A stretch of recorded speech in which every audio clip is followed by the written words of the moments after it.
Chers auditeurs de VIP Radio Online, bonjour, bienvenue à la chronique de Muriel B, la quatrième chronique. Comme vous le savez, cette chronique a pour but de témoigner, de partager avec vous tout ce qui nous concerne et tout ce qui concerne le travail, la santé et le bien-être. Ce soir, j'ai un témoignage très intéressant et particulier, donc un témoignage d'Elvire. Elvire est psychologue, clinicienne, elle s'occupe de personnes en surpoids, d'où l'intérêt de partager cette chronique avec vous. Donc je vais laisser Elvire se présenter. À toi Elvire. Merci Muriel. Oui, je travaille dans un service en fait qui fait de la chirurgie de l'obésité, ça s'appelle la chirurgie bariatrique. Et donc je rencontre des patients en surpoids, plutôt en obésité sévère, morbide, comme on dit dans le jargon. Voilà. Merci Elvire pour ta présentation. Donc pourquoi ce témoignage est intéressant? Parce que on sait tous que dans l'entreprise, il est toujours très difficile de peut-être d'être différent des autres. Pourquoi? Parce que on est bien souvent victime de discrimination, de harcèlement, ou peut-être soi-même on a tendance à s'exclure.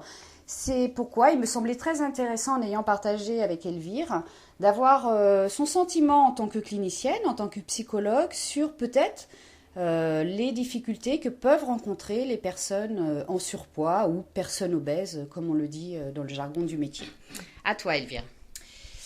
Oui, alors en fait, les patients que je rencontre ont des problèmes de poids, parfois depuis tout petit, parfois ça se déclenche suite à un traumatisme, un accident ou un deuil. Parfois encore, ça peut se déclencher à l'adolescence ou même plus tard. Et l'obésité, c'est une maladie complexe, moi que j'appellerais plutôt symptôme, parce que c'est l'expression parfois de problématiques peut-être psychologiques. D'autres fois, ça comprend aussi, c'est au carrefour aussi du social, du professionnel évidemment, mais aussi de l'éducation, des relations familiales. Le surpoids dit quelque chose de différent en fonction de son apparition. Et les personnes qui souffrent d'obésité font l'objet, dès leur plus jeune âge, de discrimination. Je lisais une étude qui date de 2000 où des auteurs ont mis en évidence que chez des jeunes enfants de 3 ans, déjà, ils peuvent attribuer aux enfants de leur âge qui sont en surpoids des adjectifs tels que méchant, sale, vilain, paresseux.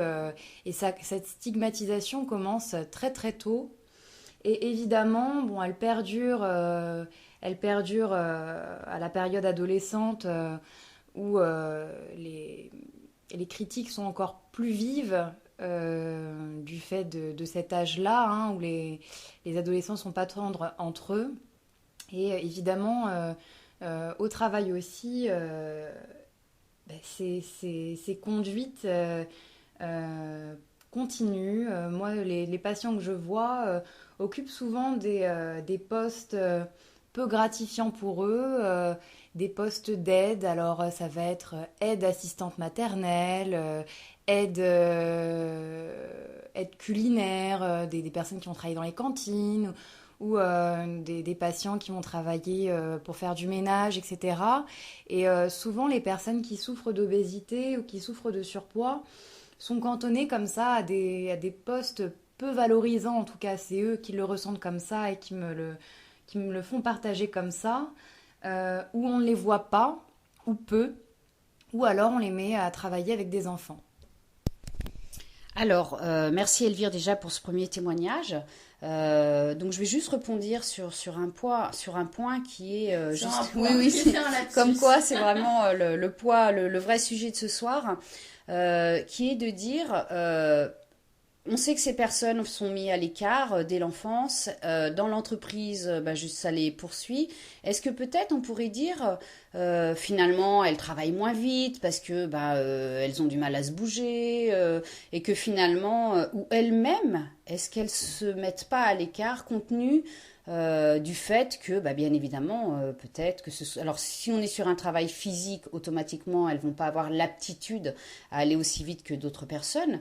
Mais en ce qui concerne un travail intellectuel, en quoi on peut se dire, mais pourquoi il y a une réelle discrimination par rapport à ces personnes obèses sur des postes qui peuvent être des postes de haut niveau et non pas justement de aide culinaire ou autre, enfin peu importe. Est-ce que ma question te fait écho, Elvia? Oui, oui, tout à fait. Dans les postes entre guillemets intellectuels, on peut retrouver disons que pour le dire de façon très vulgaire, ça gêne moins pour ces postes-là qui ne demandent pas de capacité physique particulière.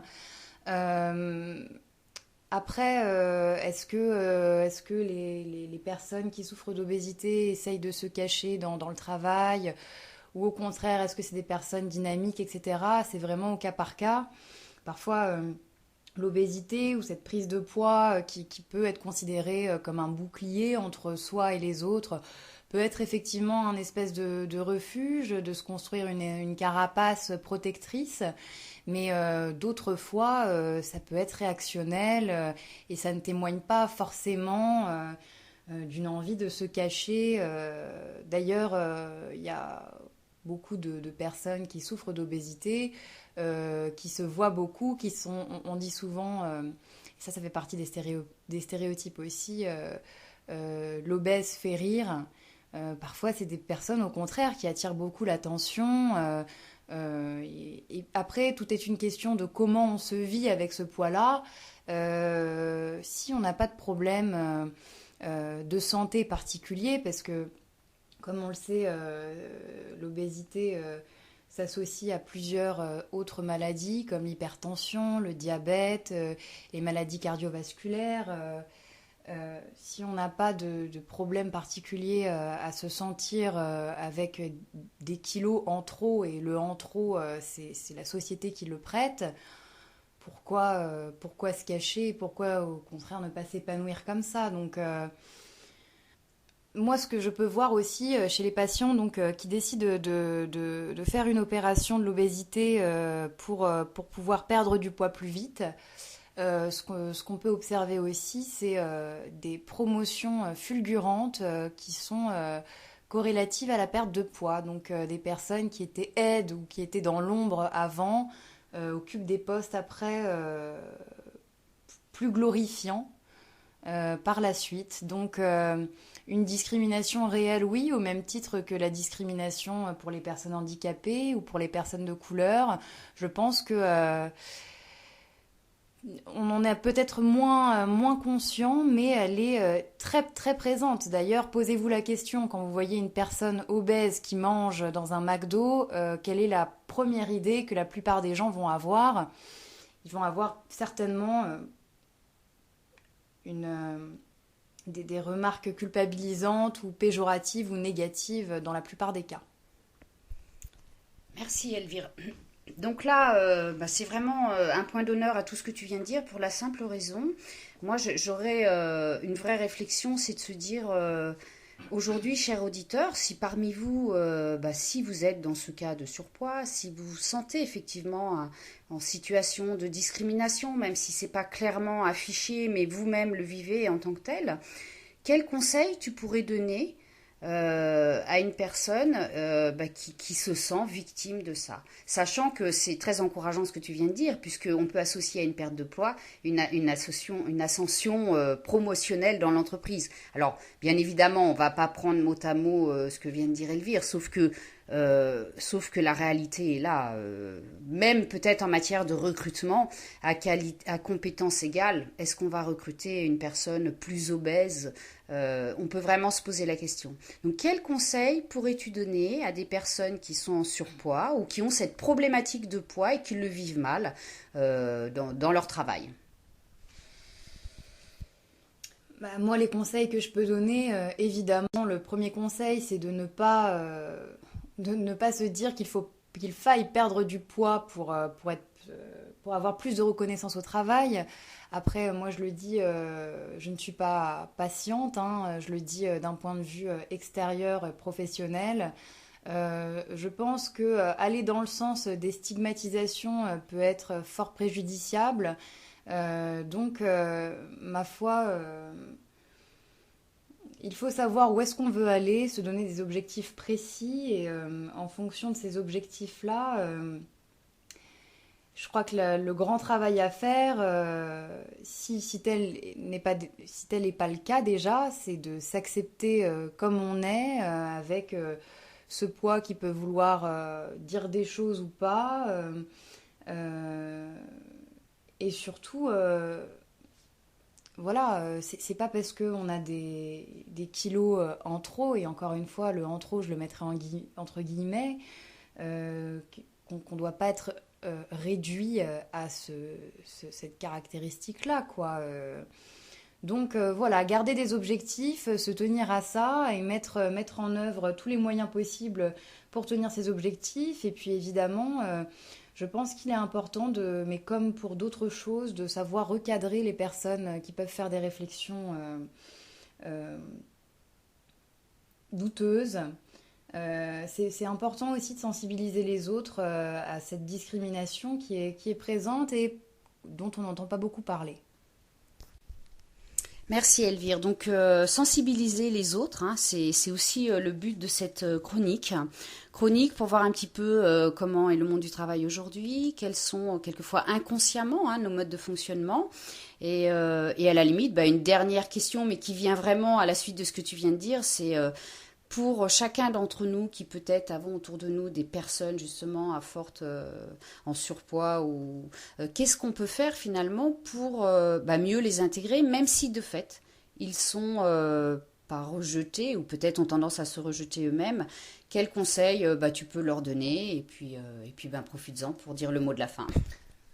Au travail ou Au en travail, général? toujours au travail.